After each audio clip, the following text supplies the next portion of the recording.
समाज के हर तबके को हवाई सेवा का सुविधा मिले, इसको लेकर सरकार उड़ान योजना के तहत काफ़ी तेज़ी से काम कर रही है ताकि हवाई चप्पल पहनने वालों को भी हवाई सफ़र करने का मौका मिले।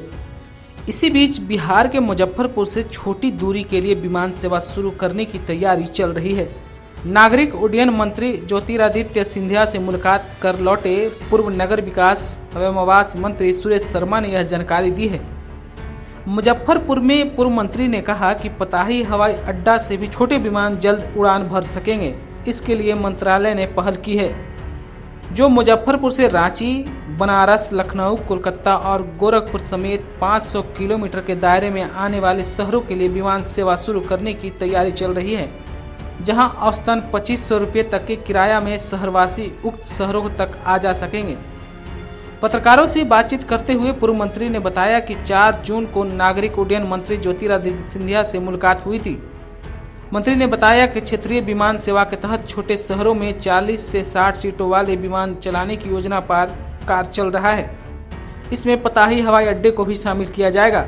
छोटे विमानों के लिए यहां पे पर्याप्त जमीन भी है। उन्होंने कहा कि नागरिक उड्डयन मंत्री ने बताया है कि विमान सेवा शुरू करने के लिए तेजी से काम चल रहा है।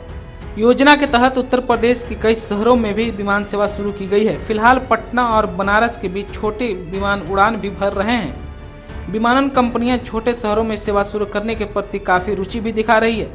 वहीं मुजफ्फरपुर में विमान 1 घंटे में 500 किलोमीटर के दायरे में आने वाले शहरों तक के फेरे भी लगा सकते हैं। Civil aviation minister Scindia ji ने शनिवार को हमारी मुलाकात उनसे उनके निवास स्थान पर हुई है और हमने पताही एयरपोर्ट के बारे में उनसे चर्चा किया कि किसी ज़माने में यहाँ से छोटी जहाज़ उड़ान भरती थी, कलकत्ता तक जाती थी और हमारे यशस्वी प्रधानमंत्री जी ने पिछले चुनाव में, लोकसभा के चुनाव में, उस मंच से पताही एयरपोर्ट से हवाई जहाज़ उड़ाने की बात को उन्होंने कहा था और वह बहुत सारे उसमें अड़चनें उपस्थित हुआ।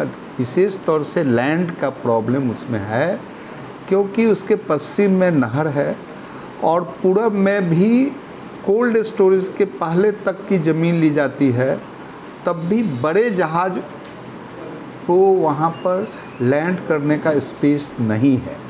ये बात सरकार में जो राइट्स ने मेजरमेंट करके रिपोर्ट दे दिया था सरकार को, लेकिन रीजनल कनेक्टिविटीज़ के एयरपोर्ट जो सरकार द्वारा निर्माण का कई एक जगह हुआ है, उसमें मुजफ्फरपुर भी प्रायोरिटी में है।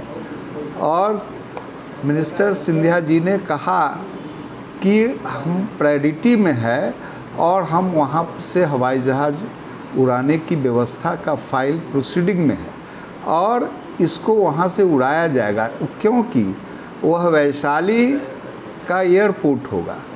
वह जो है वह एक ऐतिहासिक जगह है क्योंकि बुद्ध की कर्मभूमि और महावीर की जन्मभूमि, इसके साथ जनक जननी माँ सीता का भी गेटवे इसी मुजफ्फरपुर से है, इसलिए वह एयरपोर्ट बनाया जाएगा।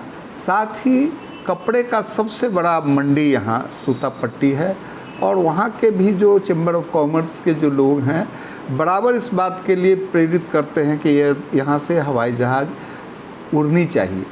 इस आशय का हमने उनसे बात किया और उन्होंने फुल्ली एश्योर्ड किया कि वहाँ से हवाई जहाज़ उड़ाई जाएगी। 40 to 60 seater plane with cargo box भी वहाँ से रहेगा, जिससे कि लीची, ऐसे जो लीची के लिए मुजफ्फरपुर प्रसिद्ध जगह है, वहाँ से लीची का भी एक्सपोर्ट मार्केट बहुत बड़ा बनेगा।